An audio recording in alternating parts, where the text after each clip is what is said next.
In this lesson, finally, we're going to start talking about notes.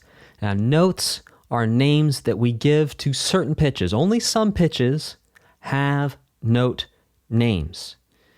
Now, the story about how we as a human race came up with these names and why we picked just some of the pitches and which pitches we picked to give names is a very long and complicated story going all the way back to ancient China, also ancient Greece, and involves a whole lot of math. So we're not going to talk about that today. We're going to jump straight into what you need to know about notes. We have some note rules. So number one, notes are written and spoken with letters from the alphabet, A, B, C, D, E, F, G. That's how we're going to refer to those notes. Now, notes are pitches, and these pitches get a letter name, and the letter name is going to be A, B, C, D, E, F, or G.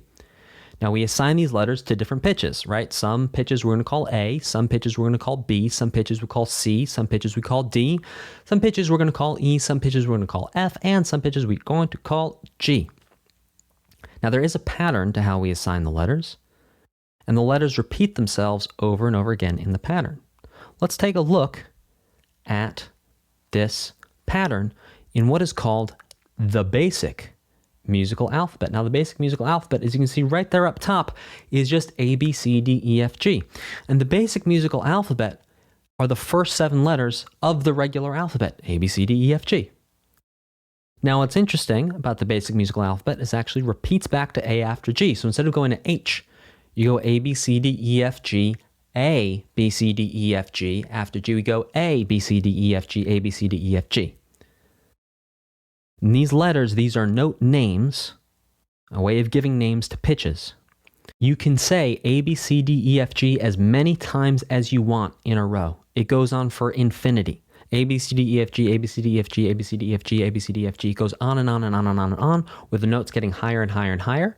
And you also can go G, F, E, D, C, B, A, G, F, E, D, C, B, A, G, F, E, D, C, B, A backwards, with the notes going lower, or the pitches going lower. You also don't need to start on A. You could start on B. You could start on C. For example, I'm going to start on D.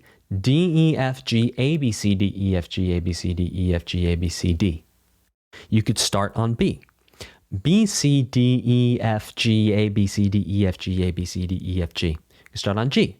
G, A, B, C, D, E, F, G, A, B, C, D, F, G, A, B, C, D, F, G. Start on F. F, G, A, B, C, D, E, F, G, A, B, C, D, E, F. Like that. I will see you in the next lesson where we're going to explore a little bit more of the basic musical alphabet.